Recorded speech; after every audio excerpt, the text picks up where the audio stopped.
বরিশালের প্রত্যন্ত অঞ্চল ভৈরবপুর, ছোট্ট একটা গ্রাম, যেখানে রাত নামলেই জঙ্গলের গা ছমছমে শব্দে চারপাশ জমে ওঠে। অনেক পুরনো কাহিনী ঘুরে বেড়ায় সেখানকার মানুষদের মুখে মুখে। সবচেয়ে বেশি ভয়ঙ্কর সেটা হলো নীলবাড়ি নামের একটা পুরনো দোতলা বাড়ি, গ্রামের এক প্রান্তে। অধ্যায় 1, ফিরে আসা। 2002 সালের শুরুর দিকে দুই ভাই রাফি আর সায়েম ঢাকা থেকে আসে ভৈরবপুরে। বাবা মা বিদেশে, ছেলেরা বড় হয়েছে শহরে, তবে গ্রামে তাদের শেকড়। দাদুর মৃত্যুর 5 বছর পর তারা প্রথমবার গ্রামের বাড়িতে ফিরে আসে। উদ্দেশ্য পুরনো জমি বাড়ি দেখাশোনা করা আর কিছুটা গ্রীষ্মের ছুটি কাটানো। প্রথম দিন গ্রামে নামতেই আশেপাশের লোকজন তাদের নিরুৎসাহ করে। এক বুড়ো বলে, বাবারা, নীলবাড়ি আর খালি দাঁড়ায় দেখে যেও না, রাত হলে ওই বাড়ির জানালায় চোখ পড়ে কাঁদে মেয়েটা। অধ্যায় 2, প্রথম রাতের কান্না। রাফি আর সায়েম দাদুর পুরনো সেই নীল রঙের দোতলা বাড়িতে রাত কাটানোর সিদ্ধান্ত নেয়।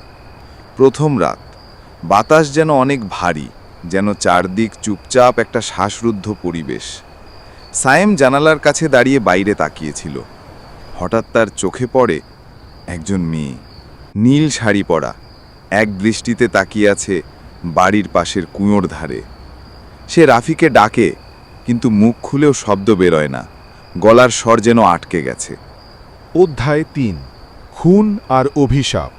পরদিন গ্রামের একজন বৃদ্ধা আসে ওদের বাড়িতে, নাম বেনুবালা দিদা। তিনি বলেন, তোমার দাদুর সময়ে এক মেয়ে কাজ করত বাড়িতে, নাম ছিল সুরভি। খুব স্নেহ করতেন ওনাকে, কিন্তু এক রাতে সে নিখোঁজ হয়ে যায়। পরে জানালা দিয়ে লোকজন দেখে নীল শাড়ি পরা মেয়েটা জলে ডুবে গেছে, কিন্তু কেউ জানে না কে ফেলেছিল। রাফি খোঁজ নিতে গিয়ে খুঁজে পায় একটা পুরনো ডায়েরি, দাদুর হাতে লেখা। ডায়েরিতে লেখা ছিল, আমার সবচেয়ে বড় ভুল ছিল তাকে বিশ্বাস করা। আমি তাকে ভালোবেসে ফেলেছিলাম, কিন্তু সে তন্ত্র সাধনায় জড়িয়েছিল।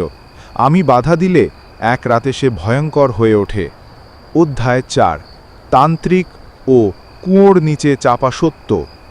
ডায়েরিতে আরও এক জায়গায় লেখা, আমি তাকে থামাতে বাধ্য হয়েছিলাম, তাকে আমি কুয়ায় ফেলে দিয়েছিলাম। রাফি ও সায়েম আতঙ্কিত, কিন্তু সত্য জানার আগ্রহ প্রবল। তারা স্থানীয় এক তান্ত্রিকের কাছে যায়, নাম ভৃগুনাথ। ভৃগুনাথ তাদের বলে, ওই আত্মা এখন পূর্ণ রক্ত চায়, প্রতিশোধ চায়।